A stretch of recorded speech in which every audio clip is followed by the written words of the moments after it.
Very good evening everyone. आवाज येतो सर्वांना क्लिअर?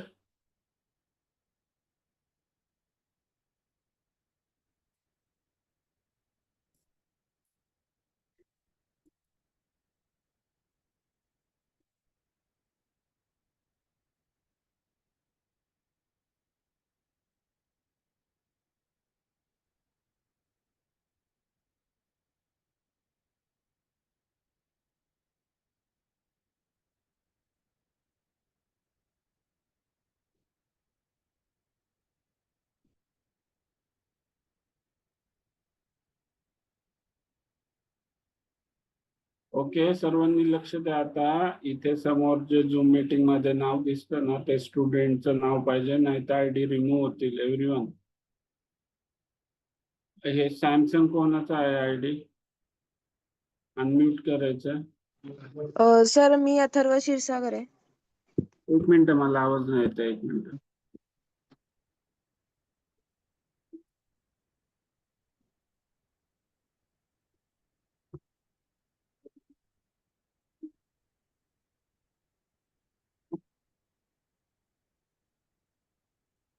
हॅलो. हॅलो सर, मी अथर्व क्षीरसागर आहे. ओके, तिथे नाव चेंज करायचं अथर्व. हो ठीक आहे सर. मी अलाउ करतो रिनेम करायला, चेंज करायचं. हो येईल चेंज करता अथर्व? हा सर. येईल का चेंज करता? हो सर होत आहे. Okay sir.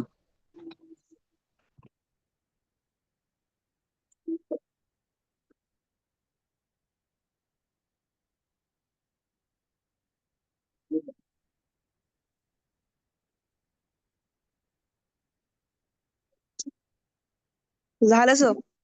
हो, व्हेरी गुड.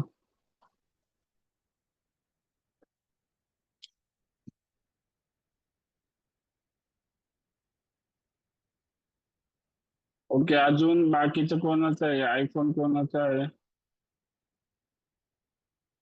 सर मी नील आहे सर. नील नाव चेंज कर ना. दोन्हीकडे वेगवेगळं नाव, मला कसं समजेल? हा सर, माझा दुसरा डिव्हाइस पण आहे सर.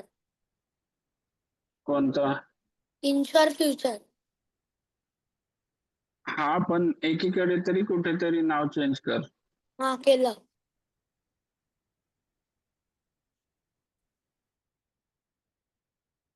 ओके, आता सर्वांनी नीट लक्ष द्या एव्हरीवन. तर आज जो गेम दाखवणार आहे, आपण काय बघणार आहोत? Game analysis. तर हा जो गेम आहे, मी मागच्या मंथ मध्ये दिल्लीला टुर्नामेंट खेळलेलो, इंटरनॅशनल टुर्नामेंट होती ती. तर त्या टुर्नामेंटचा 10वा राऊंड आहे, हा 10th राऊंड आहे. तर तो आपण अनालिसिस करणार आहोत. आणि हा 10वा राऊंड खूप इम्पॉर्टंट होता माझ्यासाठी जिंकणं.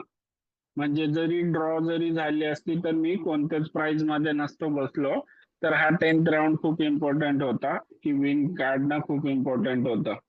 तर आता आपण हा गेम बघायला सुरुवात करूयात. आता व्हाईट कडून म्हणजे आपल्या क्लासमध्ये E4 पण एक चांगली मूव आहे. फक्त थोडासा प्रॉब्लेम काय असतो, आता E4 खूप जण खेळतात, त्याच्यामुळे ब्लॅक प्लेयर जो आहे तो, त्याला माहिती असतं E4 च्या अगेन्स्ट कसं खेळायचं, कारण खूप जण खेळतात E4. तर टुर्नामेंट मध्ये खेळताना अशा ओपनिंग निवडायच्या की अपोनंटला त्या ओपनिंगच्या अगेन्स्ट कसं खेळायचं हे माहिती नाही पाहिजे, किंवा त्या ओपनिंग मध्ये अपोनंटची प्रॅक्टिस नाही पाहिजे. तर त्याच्यामुळे इथे मी मूव केली नाईट F3, त्याला अपोनंटने मूव केली D5, त्याला G3. तर या ओपनिंग मध्ये व्हाईटची थेरी काय असते, व्हाईट जो आहे तो G3 करतो, बिशप मूव करतो, कॅसल करतो, आणि त्याच्यानंतर ब्लॅक वरती अटॅक करायला सुरुवात करतो. ब्लॅकला अगोदर थोडस काय करतो, व्हाईट सेंटर बिल्ड करून देतो, आणि एकदा का व्हाईटचा किंग कॅसल मध्ये गेला की त्या सेंटर वरती व्हाईट अटॅक करतो. तर अशी थेरी आहे या ओपनिंगची. तर त्याला ब्लॅकने मूव केली नाईट F6, त्याला बिशप G2, त्याला बिशप F5, आता या पोझिशन मध्ये फक्त व्हाईट साईडने आपल्याला काय करावं लागतं, हे जे E5 चं स्क्वेअर आहे ते आपल्या 100% कंट्रोल मध्ये पाहिजे. म्हणजे जर ब्लॅकने C5 खेळलं तर खेळून द्यायचं, पण ब्लॅकला कधीही लवकर E5 नाही खेळून द्यायचं, नाहीतर मग ब्लॅकचं सेंटर खूप जास्त स्ट्रॉंग होईल. तर आता बिशप F5 मध्ये पण असं काही प्रॉब्लेम नाही आपल्याला, ब्लॅक जो आहे तो E5 खेळू शकतो का नाही, त्याच्यामुळे इकडे शॉर्ट कॅसल. त्याला आता ब्लॅकने मूव्ह केली E6, पॉनला सपोर्ट आणि बिशपचा डायगोनल ओपन. त्याला आता C4. आता सर्वांनी नीट लक्ष द्या आणि मी जी थेरी सांगतोय, जी टेक्निक सांगतोय, तर ती टेक्निक लक्षात घ्यायचा प्रयत्न करा. आता ही जी डी आणि ई ची फाईल असते ना, ही खूप इम्पॉर्टंट असते. का? कारण की या दोन सेंटरच्या फाईल आहेत, बरोबर. इकडे 1 2 3, इकडे 1 2 3, म्हणजे या काय आहेत, सेंटरच्या फाईल आहेत. तर या सेंटरच्या फाईल मध्ये जर आपलं एखादं एक्स्ट्रा पॉन असेल तर ते जास्त आपण अपोनंट वरती स्ट्रॉंगली अटॅक करू शकतो किंवा गेम आपल्या जास्त कंट्रोल मध्ये राहतो. तर आता या सेंटरच्या पॉन वरती जर आपण सेंटरच्या पॉनने अटॅक केला तर त्याचा काही फायदा नाहीये, कारण एक्सचेंज झाले पॉन, सेंटरच्या फाईलचं पॉन टू सेंटरच्या फाईलचं पॉन एक्सचेंज झाले, तर त्याच्यामध्ये काही एवढा बेनिफिट नाहीये आपला, इक्वल झालं ते. तर आपण काय केलं बघा, आता या पोझिशन मध्ये C4 मूव्ह केली आहे, म्हणजे ब्लॅकला जर एक्सचेंज करायचं असेल तर ब्लॅकला काय करावं लागेल, त्याचं सेंटरचं पॉन आपल्या साईडच्या पॉन सोबत एक्सचेंज करावं लागेल. आता ही जी सी ची फाईल आहे किंवा एफ ची फाईल आहे, या पॉनला फ्लँक पॉन असंही आपण म्हणू शकतो. तर आपण काय केलं, फ्लँक पॉनने अपोनंटच्या सेंटर वरती अटॅक केला, त्याला अपोनंटने डी क्रॉस C4. आता डी क्रॉस C4 ला आपण हे पॉन जे आहे ते रिकॅप्चर करण्यासाठी नाईट A3 पण करून खेळू शकतो. आणि जर ब्लॅकने नाईट A3 मध्ये बिशप टेक्स A3 केलं, त्याला आपण बी क्रॉस A3. पण ब्लॅक काय करतोय, तिकडे आपल्या नाईटच्या ऐवजी ब्लॅकचा जो आहे तो बिशप देईल ब्लॅक डायगोनल मधला, जो की किंगच्या सेफ्टीसाठी इम्पॉर्टंट असतो. आणि हे एक ऑप्शन आहे, हे पण खेळू शकतो आपण नाईट A3 पॉन रिकव्हर करण्यासाठी. आणि सेकंड ऑप्शन आहे क्वीन A4, म्हणजे क्वीन A4 ने किंगला चेक येतोय, म्हणजे फोर्क येतोय पॉन वरती किंग वरती. आणि नेक्स्ट मूव्ह मध्ये आपण C4 चं पॉन कॅप्चर करू शकतो.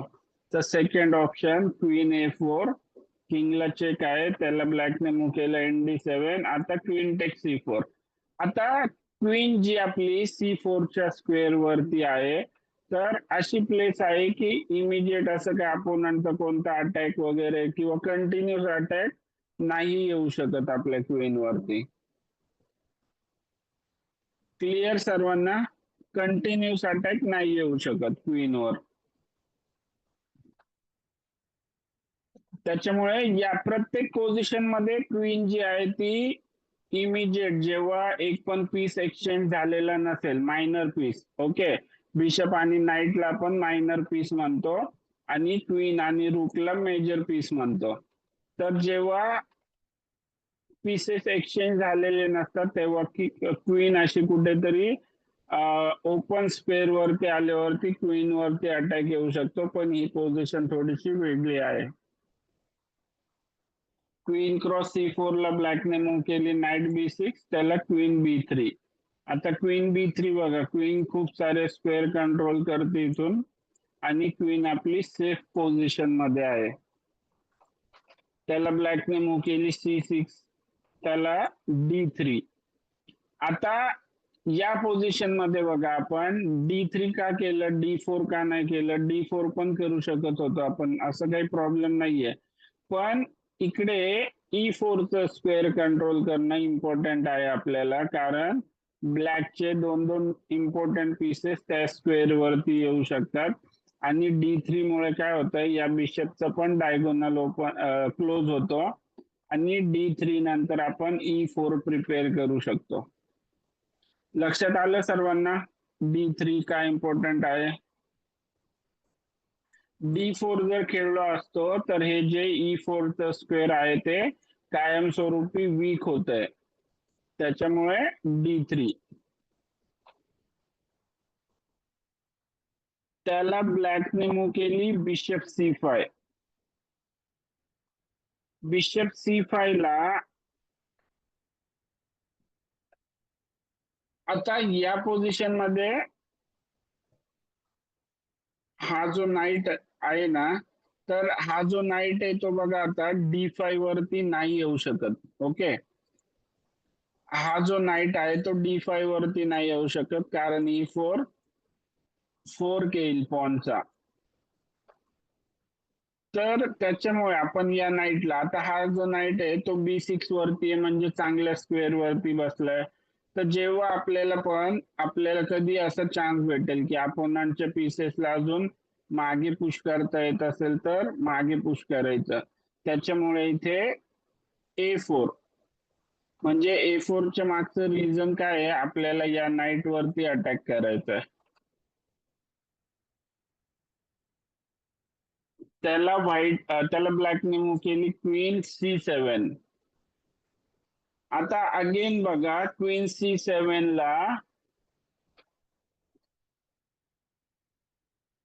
आता ब्लॅकचे जे आहेत सगळे पीसेस डेव्हलप आहे. ब्लॅकचा किंग फक्त कॅसल नाहीये, पण ब्लॅकचे ऍक्च्युली सगळे पीसेस डेव्हलप आहेत आणि व्हाईट साइडने अजून नाईट आणि बिशप डेव्हलप व्हायचे.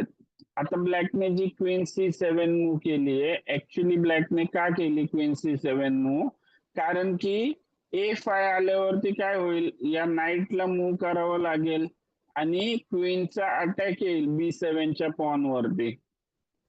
त्याच्यामुळे ब्लॅकने क्वीन C7 मूव्ह केली आहे. पण त्या मूव्ह मध्ये बघा आता आपण बिशप डेव्हलप करतो. आपला बिशप F4 क्वीन वरती अटॅक, म्हणजे आपला बिशप कशामध्ये डेव्हलप झाला याला काय म्हणणार आपण, की बिशप जो आहे तो आपला टेम्पो मध्ये डेव्हलप झाला, म्हणजे फ्रीच्या मूव्ह मध्ये डेव्हलप झाला इनडायरेक्टली. याचा अर्थ काय की आपण बिशप F4 ला घेतलाय, जर क्वीन इकडे कुठे असती तर ब्लॅकला जे खेळायचे ते खेळू शकला असता ब्लॅक, पण बिशप F4 मध्ये ब्लॅकला काय खेळावं लागणार आहे, त्याची क्वीन त्याने आताच मूव्ह केलेली परत मूव्ह करावी लागणार आहे. त्याला ब्लॅकने मूव्ह केलं बिशप D6. ब्लॅकने काय केलं, त्याचा बिशप मध्ये टाकला, हा जो बिशप होता तो मध्ये टाकला.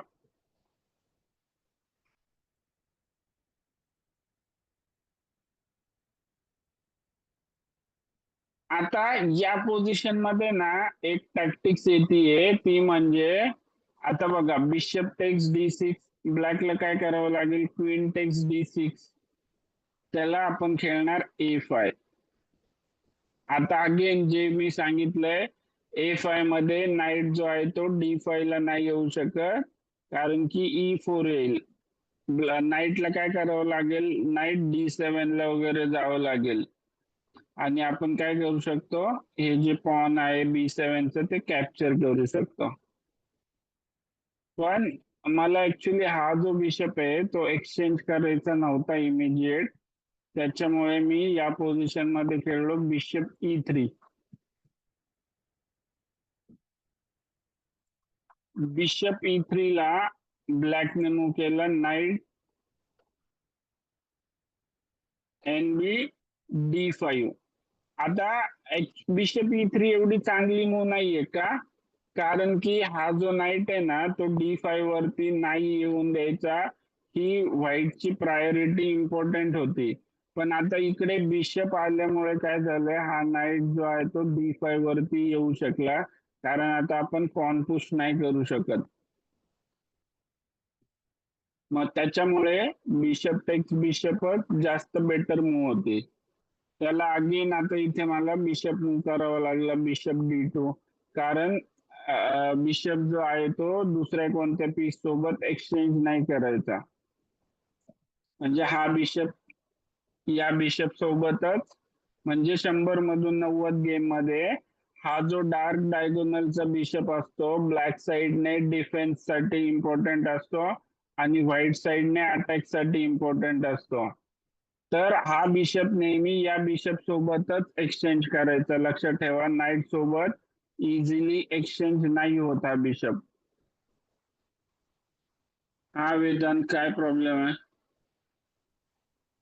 सर, जेव्हा तुम्ही बिशप E3 खेळा तेव्हा हे ब्लॅकने B5 खेळलं, नाईट B5 खेळलं, तर आपण बिशप B4 पण चांगली मूव होते. बिशप D4 पण खेळू शकतो, असं काही प्रॉब्लेम नाहीये. पण तेच होतं ना, मग बिशप वरती परत अटॅक येईल.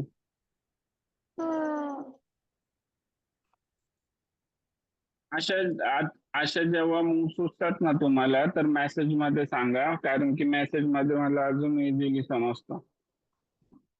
तर त्याला आता ब्लॅकने मूव केली नाईट E7. नाईट E7 ला रूक C1, रूक C1 ला H5.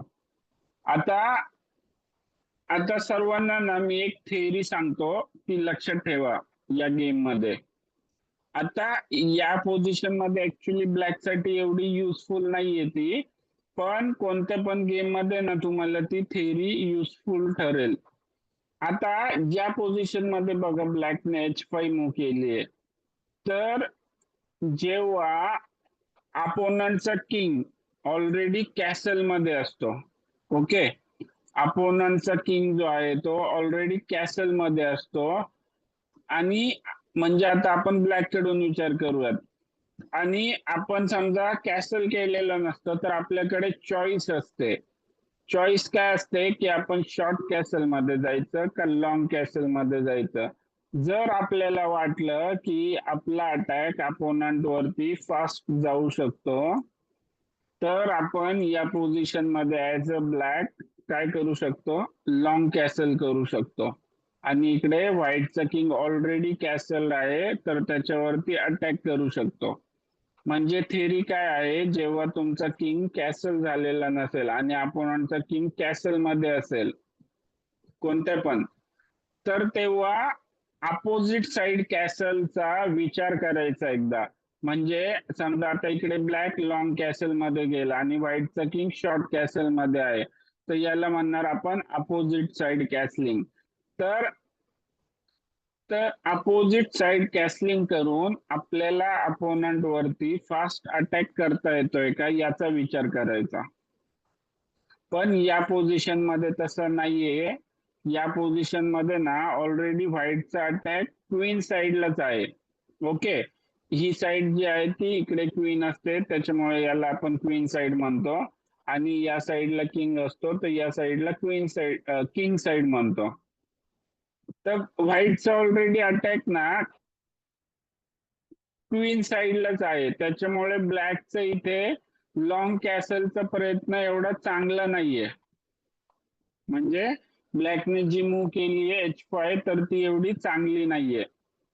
लक्षात आलं सर्वांना मी जे एक्सप्लेन केलं आता?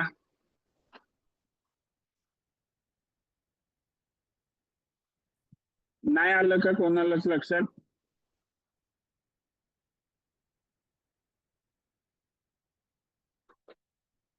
कॅसलची जी मी टेक्निक सांगितली आता, तुम्हाला लक्षात आली सर्वांना?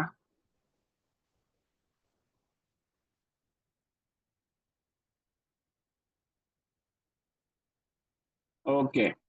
तर H5, पण या H5 मध्ये काही होत नाहीये. त्याला नाईट C3 काय केलंय, नाईट डेव्हलप केलंय, आणि नाईट C3 मध्ये बघा थ्रेट आहे.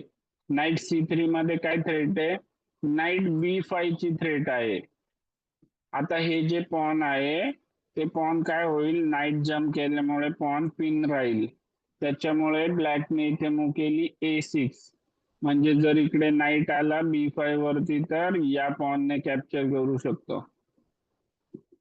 त्याला आता E4 ला बिशप G6, आणि त्याला आता इथे E5. आता E5 ला बघा, आपण असं वाटतं इकडे पॉन जे आहे ते फ्री मध्ये देतोय, कारण E5 च्या पॉन वर डबल अटॅक आहे आणि आपला सिंगल सपोर्ट आहे.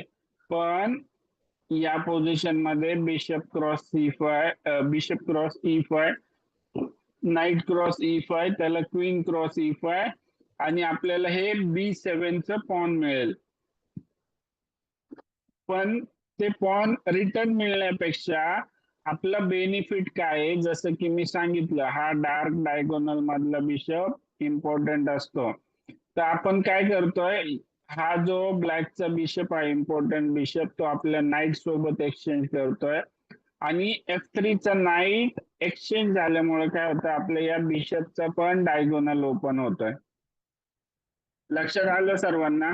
म्हणजे ब्लॅकने जो डिसिजन घेतला H5 खेळून की ब्लॅकला लॉंग कॅसल मध्ये जायचंय, पण मी काय म्हणलं तुम्हाला, ब्लॅकच्या क्वीन साइडला ऑलरेडी अटॅक चालू आहे. ऑलरेडी आपण अटॅकच ब्लॅकच्या क्वीन साइडला करतोय गेम मध्ये. तर इथे ब्लॅकने काय डिसिजन घ्यायला पाहिजे होता की ब्लॅकने शॉर्ट कॅसलचाच डिसिजन घ्यायला पाहिजे होता. का? कारण की क्वीन साइडला आपला ऑलरेडी अटॅक आहे, व्हाईटचा अटॅक आहे. तसा ब्लॅकचा अटॅक आहे का आपल्या किंग साइडला? ऑलरेडी नाहीये. तर ही थेअरी असते. तर E5, त्याला bishop cross E5, knight cross, queen cross आणि बिशप F4.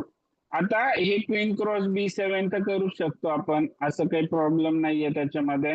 पण क्वीन क्रॉस B7 मध्ये काय होईल, या क्वीनच्या सपोर्टने हा जो रूक आहे तो B8 ला येऊ शकतो. तर त्याच्यामुळे अगोदर बिशप F4, आणि असं पण हा जो बिशप आहे D2 वरती पॅसिव्ह होता. बिशप F4 ला व्हाईटने मूव्ह केली क्वीन D4, त्याला आता queen text B7, queen cross B7 ला रूक C8, रूक C8 ला again bishop E3, bishop E3 ला ब्लॅकने मूव्ह केलं क्वीन D7. आता आपण इकडे क्वीन एक्सचेंज करणार का? नाही. का? कारण ब्लॅकचा किंग अजून कॅसल मध्ये नाहीये आणि आपण अटॅक वरती आहोत, तर आपण अशा टाइम मध्ये एक्सचेंज नाही करणार.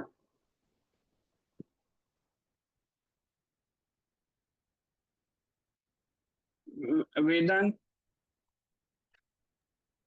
सर वेदांत ऐक जर ना, ऐक ना वेदांत, माझं ऐक अगोदर. मी जेव्हा शिकवत असतो ना, तेव्हा मध्येच हँडरेज केला ना, माझं शिकवणं थांबतं. म्हणजे मला जे काही सांगायचं असेल ना ते एक्सप्लेन मी जेव्हा विचारतो ना, तर मेसेज मध्ये विचार ना, मी तुला मगाशीच सांगितलं ना. कारण सर माझी मग शिकवायची लिंक फुटते. लक्षात आलं का? आता मला सांग वेदांत, हा काय बोलतोय तू? ते माझं मेसेज चॅटच खोले ना सर. वेदांत, चॅट मध्ये जायचं आणि तिथे माझं नाव शोधायचं, न्यू चॅटचं ऑप्शन, आणि तिथे माझं नाव शोधायचं. हा, तुमचं नाव शोधलंय मी. मग त्याच्यावरती जाऊन इन्व्हाइट करायचं, इझी आहे. हा, तुमचं नाव शोधलंय, पण त्याच्यावर हे केलं ना, तुम्हाला पाठवायचं ऑप्शनच भेटत नाही. मी पाठवलं तुला मेसेज, तिकडे मेसेज पाठव. आणि जेव्हा क्लास नसेल तेव्हा झूम मीटिंग मध्ये फंक्शन शोधून ठेवायचं ते वेदांत. हा क्लास डिस्टर्ब होतो त्याच्यामुळे. तर अशा टाइम मध्ये आपण क्वीन इंटू क्वीन करणार का? नाही. तर इथे सिंपल क्वीन क्रॉस A6. आता या पोझिशन मध्ये बघा, म्हणजे काय झालं, आपण एक पॉन अप झालो. क्वीन क्रॉस A6 ला बिशप टेक्स D3. आता ब्लॅकने काय केलं, ते पॉन रिटर्न घेतलं. बिशप टेक्स D3 ला क्वीन A5, क्वीन A5 ला अगेन NE-D5, ब्लॅकने मूव्ह केलं नाईट ईचा D5. आता या पोझिशन मध्ये आपल्या बिशप वरती अटॅक आहे. जर आपण बिशप मूव्ह केला तर नाईट टेक्स नाईट येईल, त्याच्यानंतर हा पण नाईट येईल. तर त्याच्यामुळे इथे अगोदर या पोझिशन मध्ये सर्वात इम्पॉर्टंट मूव्ह,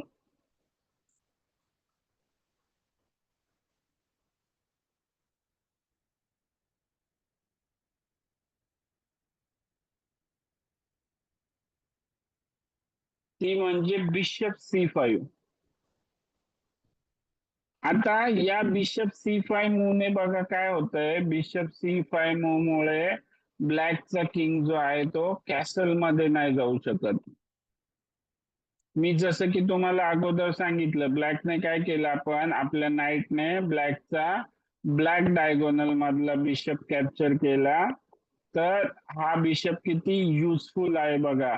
आता हा जो किंग आहे तो कॅसल मध्ये नाही जाऊ शकत इझिली. त्याला ब्लॅकने मूव केली क्वीन B7. आता क्वीन B7 ला नाईट क्रॉस D5, त्याला C क्रॉस D5. आता या पोझिशन मध्ये ऍक्च्युली म्हणजे या पोझिशन मध्ये ऍक्च्युली बघा आता प्रॉब्लेम काय आहे. आता आपल्याला क्वीन इथून काढणं इम्पॉर्टंट आहे.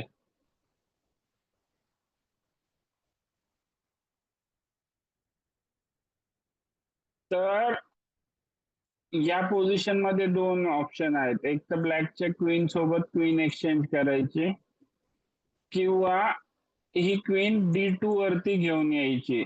तर queen D2 actually best option आहे या पोझिशन मध्ये.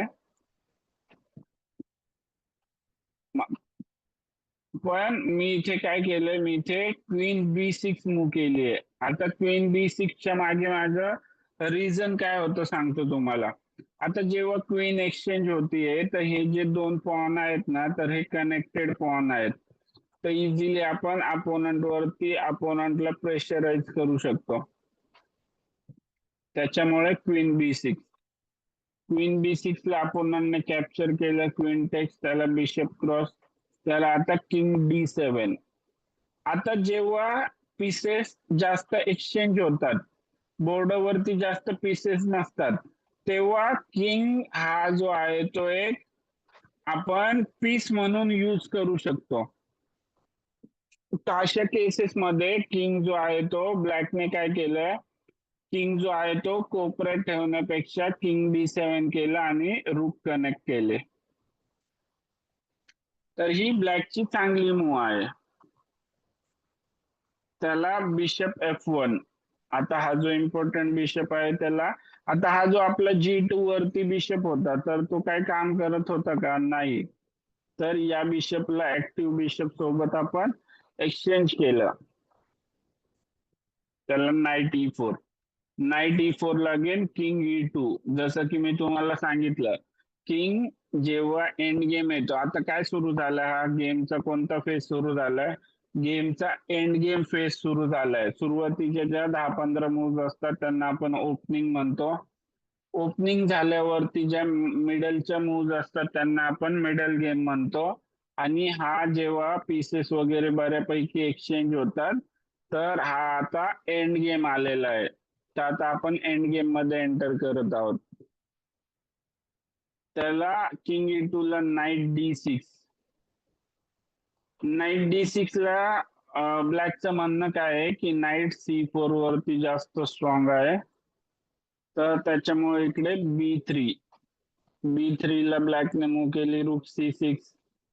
आता रूक C6 ला ब्लॅकचं म्हणणं काय आहे, जर आपण एक्सचेंज नाही केलं तर ब्लॅक काय करेल, त्याचा दुसरा रूक घेऊन येईल C8 वरती, म्हणजे रूक डबल करेल. त्याच्यामुळे इथे सिंपल रूक cross C6, king cross C6. त्याला आता बिशप A5, बिशप वरती अटॅक होता किंगचा, त्याच्यामुळे बिशप A5. त्याला ब्लॅकने मूव केली नाईट F5. नाईट F5 ला किंग D3.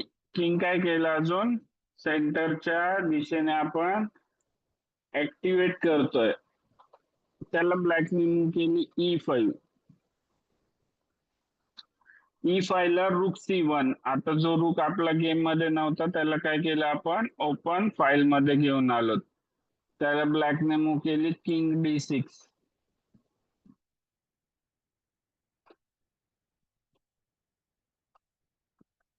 आता या पोझिशन मध्ये ना मग मी थोडस काय थिंक करत होतो, हा जो E4 चेक आहे तर E4 चेक मध्ये काय होईल, किंगला आपल्याला मागे घेऊन यावं लागेल. तर त्याच्यामुळे मी या पोझिशन मध्ये मूव केली F3, पण F3 ऍक्च्युली एवढी चांगली मूव नाहीये या पोझिशन मध्ये, कारण की हे दोन पॉन काय झाले, दोन पॉन वीक झालेत आणि नाईटच्या फोर्क मध्ये येतात.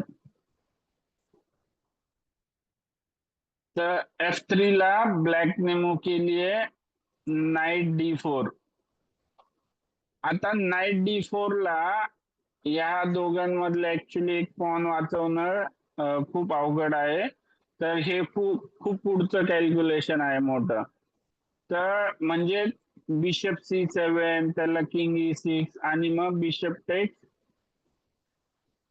E5, त्याला किंग क्रॉस E5, रूक E1, असं हे खूप कॅल्क्युलेशन आहे. तर ते सगळं कॅल्क्युलेशन करून मग त्याच्यानंतर ही मूव इम्पॉर्टंट आहे, बिशप C7. म्हणजे आपलं या दोघांपैकी एक पॉन जाणार नाही, आपण पण ब्लॅकचं हे जे E5 चं पॉन आहे ते कॅप्चर करू शकतो. तर त्याच्यामुळे इथे बिशप C7, किंग E6, त्याला बिशप क्रॉस E5. आता बिशप क्रॉस E5 मध्ये जसं की मी तुम्हाला सांगितलं, किंग टेक्स घेतलं की आपल्या किंगचा अटॅक आहे रूक वरती, आणि जेव्हा आपण रूकने चेक देईल नाईट मूव्ह झाल्यावरती, किंग मूव्ह झाल्यावरती आपण या नाईटला कॅप्चर करू शकतो. पण इथे ब्लॅकने जी आहे ती खूप एक ब्रिलियंट मूव्ह केली, ते म्हणजे नाईट क्रॉस B3. तर नाईट क्रॉस B3 पण काही प्रॉब्लेम नाहीये, पण नाईट क्रॉस B3 मध्ये काय झालं, गेम जो आहे तो इक्वल झाला. आणि आता बघा, आपण आता क्लिअरली ना रूक बिशप नाईटच्या एंड गेम मध्ये आहोत. तर आता या पोझिशनला ना ऍक्च्युली हा गेम इक्वल आहे, हा फुल्ली ड्रॉ गेम आहे, ड्रॉइश गेम आहे. म्हणजे या पोझिशन मध्ये ब्लॅकचं पण जिंकणं अवघड आहे आणि या पोझिशन मध्ये व्हाईटचं पण जिंकणं आहे अवघड आहे. तर त्याला रूक E1 आता एकच, कारण की आपल्या रूक वरती अटॅक होता आणि बिशप वरती पण अटॅक होता, त्याच्यामुळे ओनली मूव्ह व्हाईट कडे. काय केलं, बिशपला सपोर्ट दिला, नाईटच्या अटॅक मधून रूक सेव्ह केला. त्याला ब्लॅकने मूव्ह केलं F6.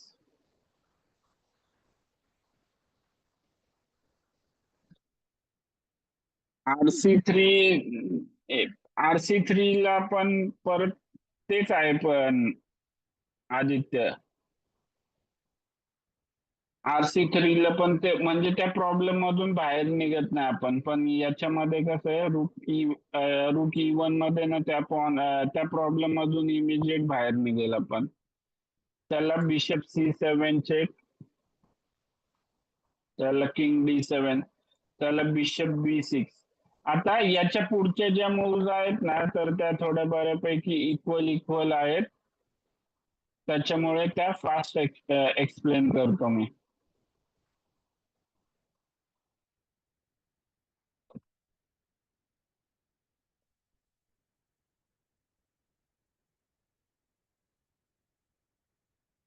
त्याला इथे ब्लॅकने मूव्ह केली रूक C8.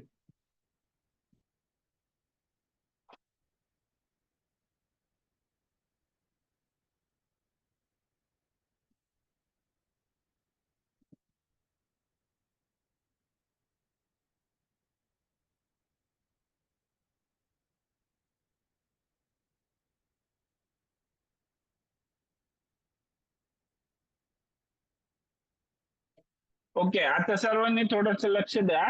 एंड गेम जे असतात ना, तर एंड गेम ना खूप क्रिटिकल असतात. तर एंड गेम मध्ये म्हणजे नाही का जास्त मूव्ज अशा सुचत नाहीत. म्हणजे आपण जे टॅक्टिक्स शिकलोय, तर टॅक्टिक्स त्यातल्या त्यात इझी असतात. टॅक्टिक्स ज्या आहेत ना त्या दिसतात, पण एंड गेम मध्ये विन जो आहे तो इझिली दिसत नाही. आता या पोझिशन मध्ये ना मी आता बघतोय, तर या पोझिशन मध्ये बघा, म्हणजे एंड गेमची टॅक्टिक्स आहे ती म्हणजे रूक B8. आता रूक B8 नाईट वरती अटॅक आहे, नाईटला ओनली नाईट C5, त्याला आपण बिशप टेक C5, रूक टेक C5. आणि या पोझिशन मध्ये काय होतंय, हा जो एंड गेम आहे पॉन एंड गेम मध्ये जाईल आणि व्हाईटला ऍडव्हान्टेज आहे, कारण हे पॉन या पॉन वरती आपण अटॅक करू शकतो आणि ब्लॅकला काय करू शकतो, त्याच्या किंगला, ब्लॅकच्या किंगला हे पॉन कॅप्चर करण्यासाठी किंवा हे पॉन थांबवण्यासाठी जावं लागेल आणि त्याच्यानंतर किंग जो आहे तो या उरलेल्या पॉन वरती अटॅक करू शकतो. लक्षात आलं सर्वांना?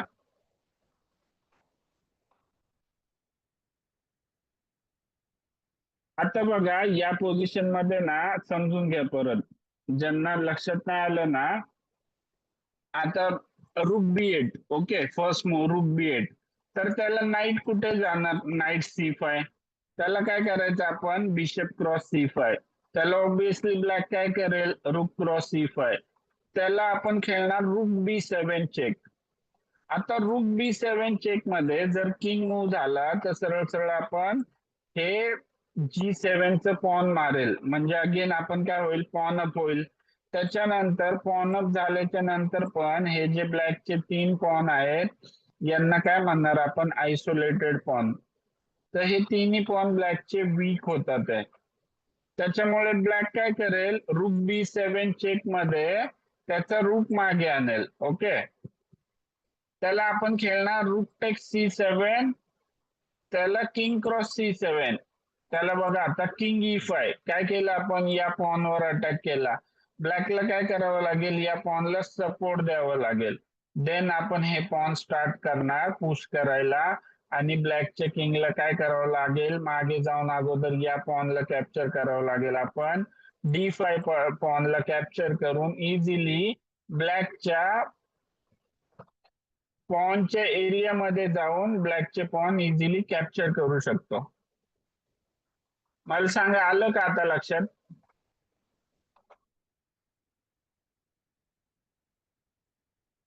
एव्हरीवन, जर नाही आलं ना तर थम्स डाऊन दाखवा किंवा दुसरं कोणतं तरी सिम्बॉल दाखवा, म्हणजे मला तुम्हाला अजून एक्सप्लेन करता येईल.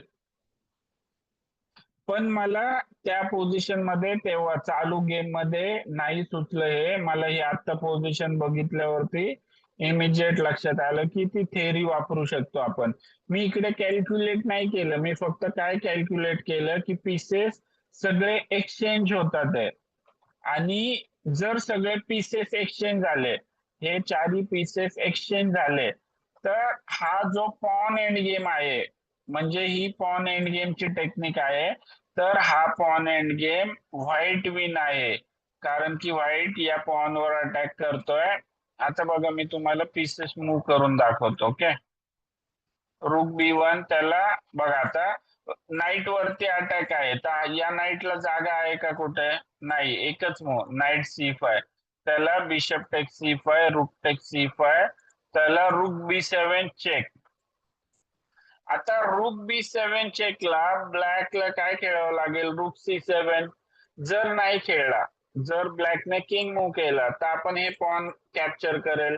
ब्लॅक कडे 3 पॉन उरले, आपल्याकडे 4 पॉन उरले.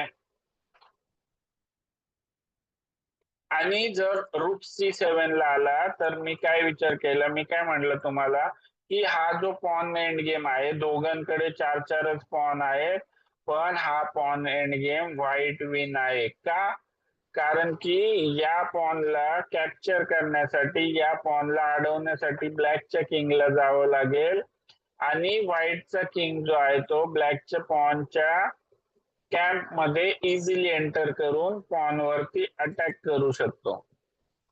आता समजलं सर्वांना, अजून क्लिअर?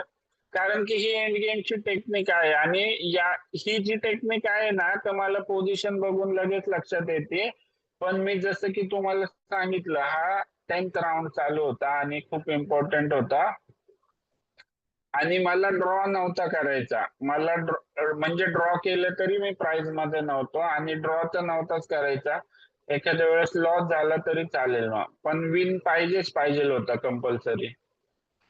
ओके, तर रिटर्न टू गेम. रूक C8 ला मी खेळलो इकडे A5. आता A5 ला ऍक्च्युली व्हाईटची खूप चांगली मूव येते इथे D4.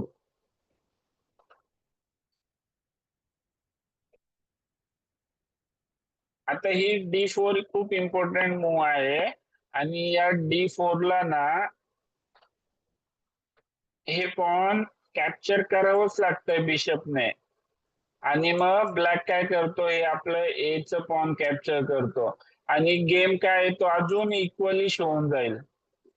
पण हे पॉन सोडून पण नाही चालणार, कारण की आता काय थ्रेट आहे बघा, रूक C3 ची थ्रेट आहे. त्याच्यानंतर किंगला इकडे जागा आहे का, नाहीये. किंग इकडे आला की परत पॉन पुश, म्हणजे हे पॉन ऍक्च्युली थांबणारच नाही इथपर्यंत. त्याच्यामुळे हे पॉन कॅप्चर करणं इम्पॉर्टंट होतं. त्याच्यामुळे बिशप क्रॉस D4, त्याला night text D4, knight cross A5. आता पुढच्या ज्या मूव्ज आहेत ना तर ते फुल्ली इक्वल आहे, तर तिथपर्यंत मी कंटिन्यूस घेतो आणि जो इम्पॉर्टंट फेज आहे ना गेमचा तिथून एक्सप्लेनेशन सुरू करतो. आता हे काही नाही, फक्त पीसेस मूव्ह होतात आहे, कारण हा गेम डेड ड्रॉ आहे. गेम जो आहे ना तो डेड ड्रॉ आहे, याच्यामध्ये काहीच नाही करू शकत. फक्त व्हाईटला काय ऍडव्हान्टेज आहे माहितीये का, म्हणजे तो पण असं फक्त एक सायकोलॉजिकल ऍडव्हान्टेज आहे की बिशप ना लॉंग रेंजचा पीस आहे, की बिशप लांब लांब अटॅक करू शकतो, पण नाईट करू शकतो का, नाही. फक्त या बिशपचा ऍडव्हान्टेज आहे व्हाईटकडे. तर या पोझिशन पर्यंत गेम जो आहे तो इक्वल आला आणि इकडे आता ब्लॅकने मूव केली रूक C5, जी की मिस्टेक आहे. आता रूक C5 बघा कशी मिस्टेक आहे. ब्लॅकचा जो नाईट आहे C6 चा, तर तो पिन आहे. जर नाईट किंग मूव केला आणि त्याच्यानंतर जरी नाईट मूव केलं तर काय होईल, ब्लॅकचे दोन्ही पॉन फॉल होतील, दोन्ही पॉन मरतील. आता आता नीट लक्ष द्या या पोझिशन मध्ये, या नाईटला सपोर्ट कोणी दिलाय, रूकने. तर आता या रूक वरती अटॅक करायला सुरू करायचं आणि हा नाईट मूव्ह होऊ शकतो का, नाही. नाईट पण काय आहे, पिन आहे. या रूकचा सपोर्ट आहे, तर या रूक वर अटॅक करणं इम्पॉर्टंट आहे. त्याच्यामुळे इकडे बिशप E3, बिशप E3 ला रूक D5.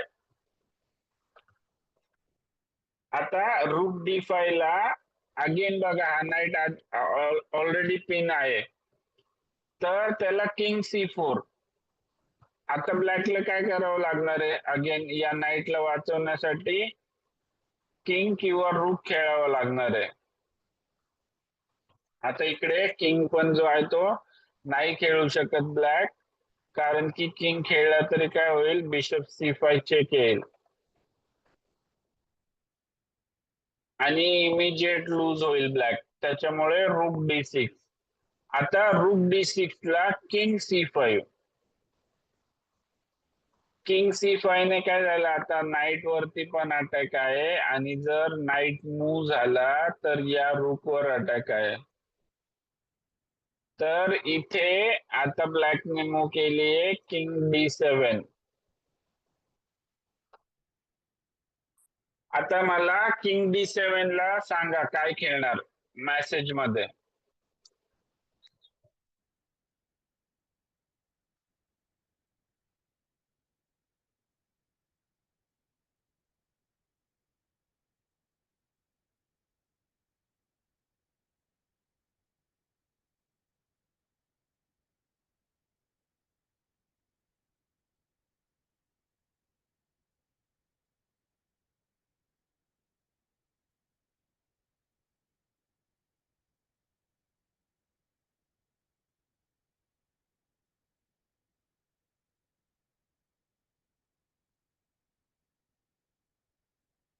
आत्ता नाही चालत अन्वय मूव्ह.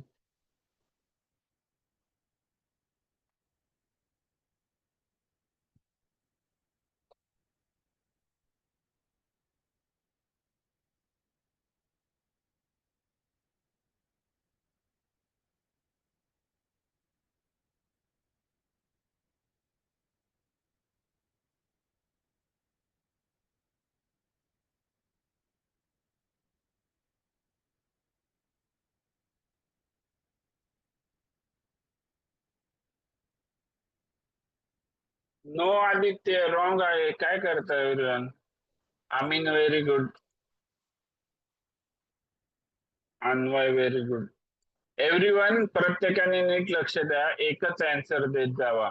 ओके, एकच आन्सर द्यायचं. कारण की मी एक मूव रॉंग आहे म्हणलं ना की 2-4 अजून मूव सांगता तुम्ही, तर त्याच्यामुळे तुम्हाला समजत नाही की किती तुमचे मूव चुकतात आहे किंवा किती करेक्ट येतात आहे. त्याच्यामुळे प्रत्येकाने जेव्हा मी क्वेश्चन विचारेल तर एकच मूवचा आन्सर द्यायचा. Vedant very good. Arjun very good. Nirag मी आता सांगितलं ना एकच आन्सर द्यायचा.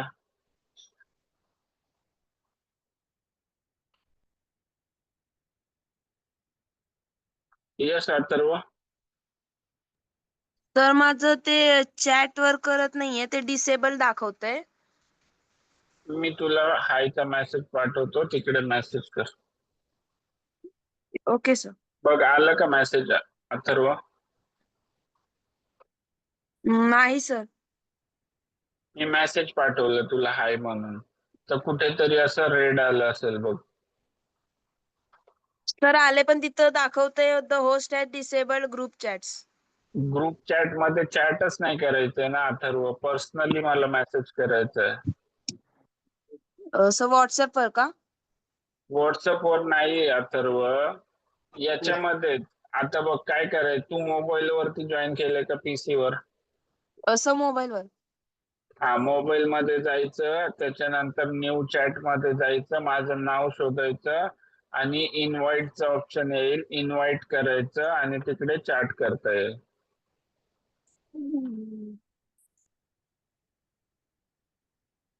Dharmesh very good. आदित्य एकदा सांग रे मोबाईलची प्रोसेस परत. आदित्य अनम्यूट करायचं. Yes sir. मोबाईल मध्ये ते चॅटचं ऑप्शनची प्रोसेस सांग. सर फर्स्ट आपल्याला चॅट बॉक्स मध्ये जायचं, तिथे एक डाऊन ॲरो दिसन, त्याच्यावर क्लिक करून न्यू चॅटचं ऑप्शन, त्याच्यावर क्लिक करून तुमचं नेम असतं प्रवीण माने म्हणून, त्याच्यावर क्लिक करायचं आणि इन्व्हाइटचं बटन दाबायचं, मग आपण नॉर्मली चॅट करू शकतोय. समजलं अथर्व? हो सर.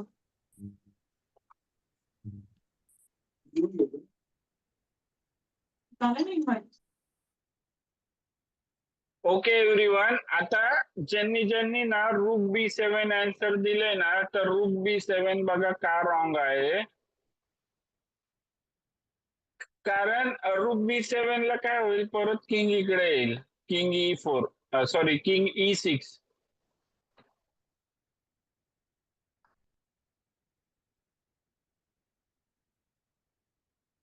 तर त्याच्यापेक्षा बेटर मूव आहे बिशप F4.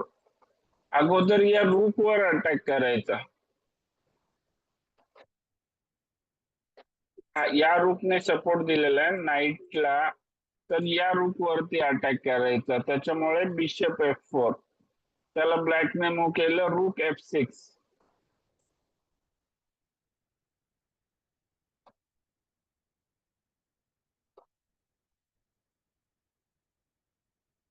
आता रूट F6 ला रूट B7, त्याला ब्लॅकने मूव केलं किंग E8 आणि त्याला आता बिशप G5.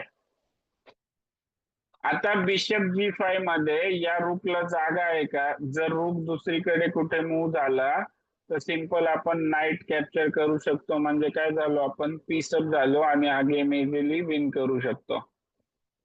आणि बिशप G5 मध्ये जर रूट E6 वरती आला तर त्याला किंग D5 ने नाईट वर अटॅक, रूट वर अटॅक, आणि हा किंग जो आहे तो सपोर्टला नाही येऊ शकत. म्हणजे या दोन्ही मधलं काहीतरी एकच वाचू शकतो ब्लॅक. तर ब्लॅकने रूट E6 मूव केलं, त्याला किंग D5, आणि या पोझिशन मध्ये ब्लॅकने किंग F8 मूव केली आहे, त्याला सिंपल किंग क्रॉस E6. आणि ब्लॅकने काय विचार केलता इथे, ऍक्च्युली या फोर्थचा विचार केलता, पण आपला बिशप आहे इकडे, तर या पोझिशन मध्येच ब्लॅकने रिझाईन दिला गेम. हा नील.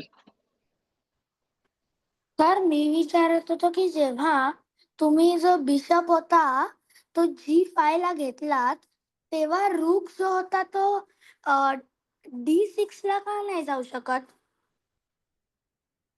D6 ला आल्यावर किंग मारेल ना.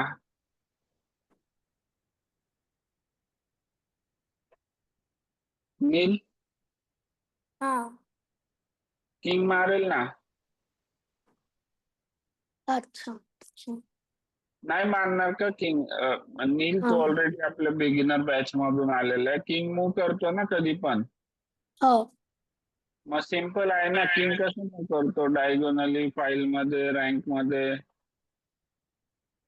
मग रूक D6 मध्ये किंग कॅप्चर करेल सरळ सरळ रूकला.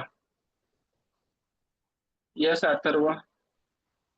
तर तो ब्लॅकचा रूक E6 ला पण जाऊ शकत होता. तिथं त्याला काय हे नव्हतं. E6 वरतीच आला ना. E6 वर आला, त्याला किंग D5 व्हाईटची मूव्ह. आता रूक वरती, नाईट वरती दोघांवर अटॅक आहे आणि हा जो किंग आहे तो सपोर्टला नाही येऊ शकत. म्हणजे आता काहीतरी मरणार आहे दोघांमधलं. अथर्व, ठीक आहे. लक्षात आलं? हो सर.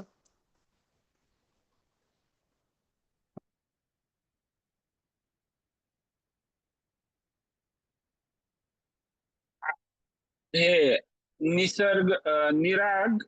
निराग आता इकडे लक्ष दे.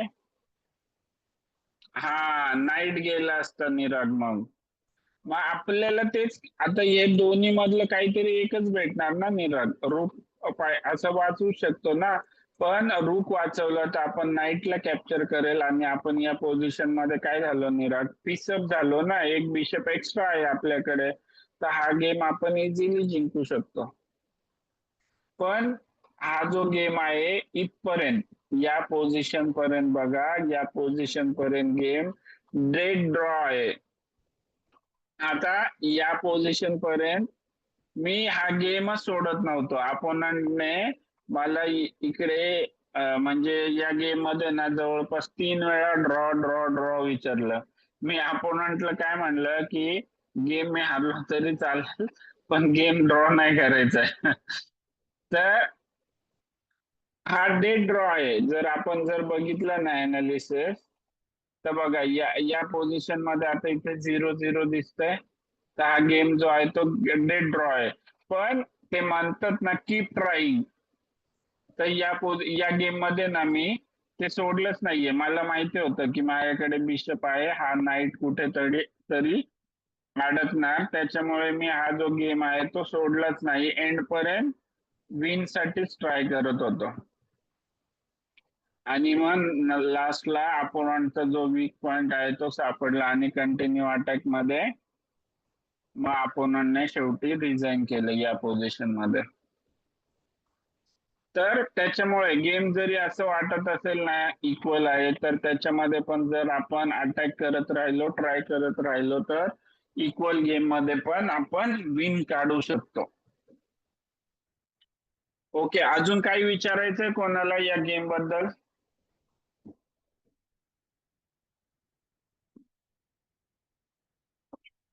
आणि हा टोटल लास्ट पर्यंत जेव्हा अपोनंटने रिझाईन दिलं तर जवळपास 60 मूव्ह चा गेम आहे.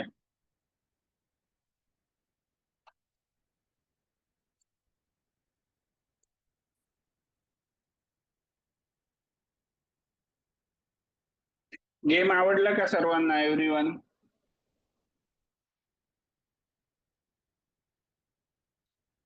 केवढा इक्वल होता मला सांगा. वर्ल्ड चॅम्पियनशिप मधला गुकेशचा लास्ट गेम कोणी कोणी बघितलाय का कोणी? गुकेशचा लास्ट गेम वर्ल्ड चॅम्पियनशिप मधला. येस आदित्य. सर मी बघितलाय. केवढा इक्वल होता ना तो? हो सर, रुक आणि बिशप एंडिंग. हा, रूक आणि बिशप गेंडिंग. तर मला या गेम मधून ना त्याचा गेम आठवलेला त्या दिवशी. येस वेदांत. सर मी बघितलाय. Okay, very good.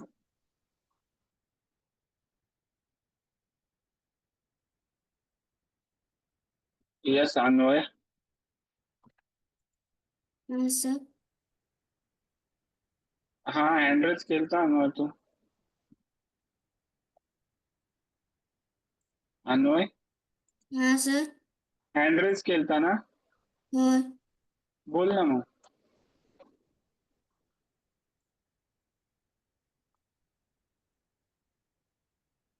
Okay everyone, म्हणजे मी बघा तुम्हाला सांगतो, तर गुकेशचा जो वर्ल्ड चॅम्पियनशिपचा लास्ट गेम होता ना, तर तो पण असंच बिशप नाईट काहीतरी रूक एंड गेम होता. तर ते म्हणजे तो पण गेम इक्वल होता, काहीच नव्हतं त्या गेम मध्ये. पण गुकेश काय करत होता, कीप पुशिंग, म्हणजे अपोनंट वरती कंटिन्यूस अटॅक करायचा ट्राय करत होता. सेम हा जो गेम आहे तो, त्याच्यामुळे या गेम मुळे मला तो गेम आठवलेला लास्ट राऊंडला. ओके